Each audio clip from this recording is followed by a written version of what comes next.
I can't believe I'm about to say this, but I'm excited for Warzone's new map. Now, many of you know that I took a break from Warzone for a pretty extended period of time due to the game being riddled with cheaters, bugs, being broken, having poor balance, the list goes on and on. But the release notes for the new Caldera map today were fantastically encouraging, and it seems like Warzone was simply waiting for the new release and focusing on all of their content and all of their major updates into this new transition into Warzone Pacific. Now today I'm going to be diving on into those changes, and first we're going to take a look at the Caldera map because there are some things to talk about here which are very exciting. Now, I've already spoken in depth about the new Caldera map, and ultimately this map seems to take a lot of the issues learned from Verdansk and tries to alleviate it, and primarily it tends to alleviate it with various forms of verticality. Now, the problem in Verdansk is that often when people got entrenched into certain areas, your only real solution to moving into those areas was to run out in the open, and that happened a lot between various different points of interest. Now, seemingly Caldera has a lot of verticality, and the reason for that seems to be that they want people to be able to ambush players from different angles, they want players to be able to traverse the map quicker by allowing them to use verticality and their parachutes, and they want, generally speaking, less areas in the map where somebody can sit on a roof and call it a day. The same way they added lots of zip lines to lots of buildings in Verdansk, this is effectively adding the equivalent of lots of zip lines to all of Caldera. The idea here is they want this map to be more traversable than Verdansk, they want people to be able to move faster, and they want people to not get entrenched into locations. They want people to actually have to fight gunfights in order to win situations one-on-one. Now, there is a bit of an issue with Caldera when it comes to potential visibility problems, but we're going to have to wait and see how the lighting is handled in the map to really discern if spotting players is going to be a challenge in some of the denser foliage areas. Now, this new, more detailed look at Caldera confirms a lot of what I said in my initial video, but also offered a few surprises. I'm excited to see that there are a lot of buildings meshed in and around the terrain, especially on the southern half of the map. There seems to be lots of cover, lots of maneuverable places, and lots of things to do.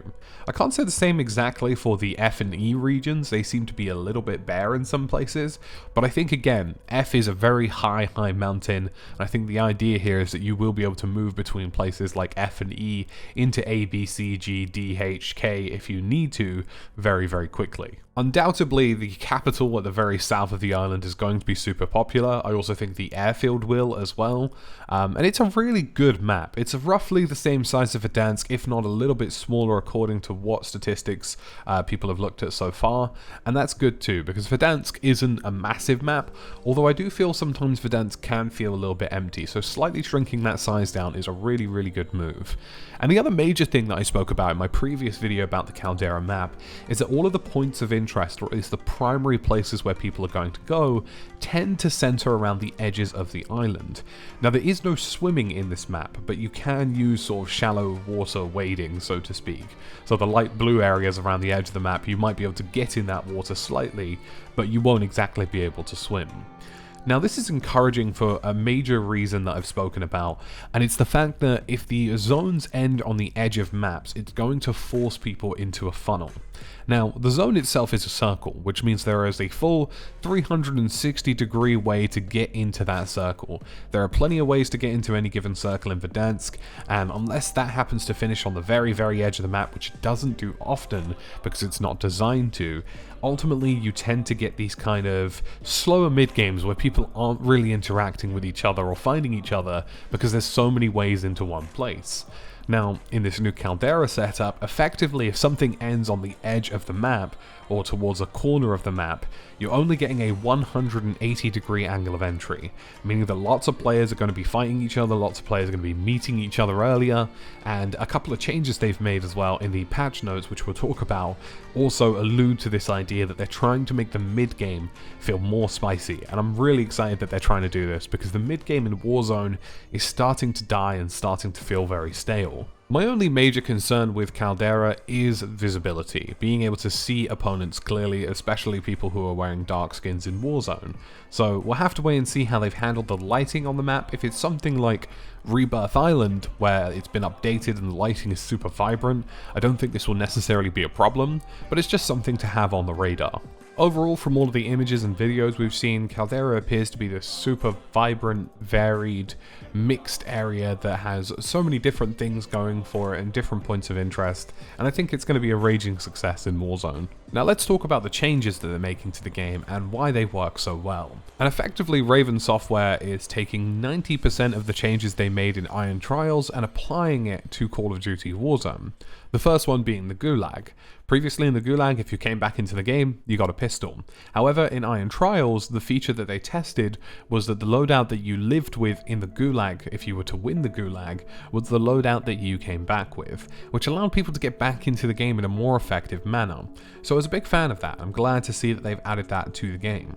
The next major change comes to loadout items and field upgrades. Dead Silence has been nerfed, although they haven't detailed the nerf in particular, so hopefully good to see. I really don't think Dead Silence has a place in Warzone. And stopping power rounds have been completely destroyed. They're not in the game anymore, they've been deleted, and thank God for it. It seems like Call of Duty is finally embracing the fact that Warzone has a skill gap, so I'm really glad to see crutches like Dead Silence and stopping power being dealt with.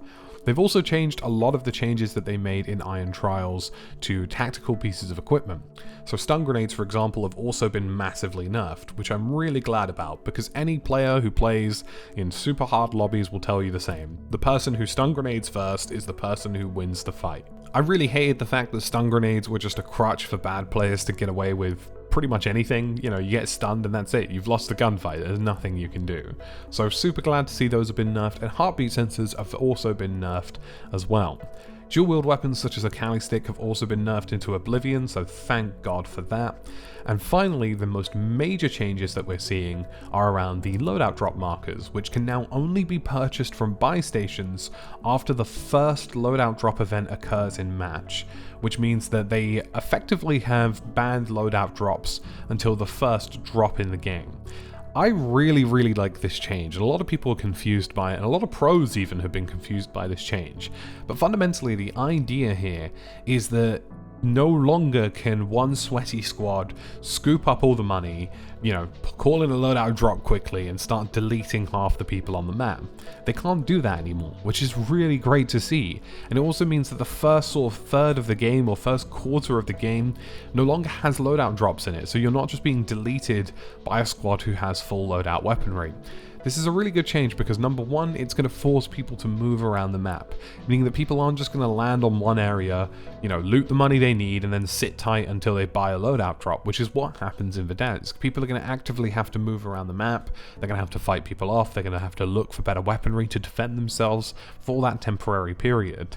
And number two, the big one for me, is it stops this really jarring disparity where half the server is dead early on in the game, because effectively what goes on is one or two really good squads get the loadout guns, and because they've got their loadouts, they're better than every single other player on the map, and they completely delete them. Really glad to see this change. This change is going to be super effective for the future of Warzone. They've also buffed a few other tactical grenades, such as the snapshot grenade, the stim, the decoy grenade, and they're going to give these things just some extra bits of love to make them more appealing. The snapshot will see an increased radius, the stim will apply a movement bonus, and the decoy grenade will now pack rubber bullets which will annoy opponents. Gas masks also now no longer interrupt animations in Warzone, so if your gas mask gets pulled on, it doesn't stop you from shooting.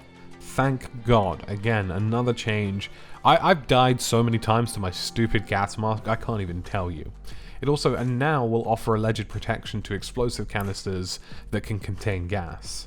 There's also new contracts and public events. There's a supply drop contract which calls in a valuable crate, and the only exact location of it is available to the squad who's called it in. Everybody else will have to see the drop come down. The next one is a big game bounty, which targets the operator with the highest kill count, but only once per game, while another is known as a top secret contract, which is some sort of secret mission that comes with greater rewards compared to standard loot from regular contracts. And there's also public events such as restocks and resurgences. From Rebirth Island to in Caldera, you'll find cash drops. There's also rumors of weapon crates and possible weapon blueprints that you can find in the game, so there's a lot going on with that. And the final, of course, most major change is the introduction of Ricochet anti-cheat. I've covered this a couple of times. I think Ricochet is going to do a good job. I think Ricochet has an opportunity to actually be effective in Warzone, and will probably take out the vast majority of obvious cheaters from the game.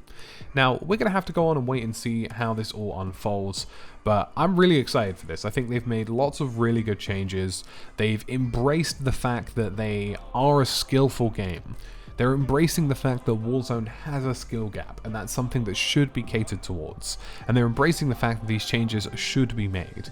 Now, the only thing we have to be worried about is the balancing of weapons. The time to kill, and generally speaking, the introduction of Vanguard weapons could be very overpowered, and that's the only thing that could compromise this for the new launch. And I really, really hope, based on what we've seen with the STG and the Garen so far, that they've decided not to do that. But we're just going to have to see how that pans out. So folks, for once, I'm excited for Warzone. We're going to be back streaming Warzone soon as well. So super exciting to see everything going on. And as always, thank you for watching. We're on the road to 100k. Feel free to leave a like and a sub. And I'll see you again in the next one.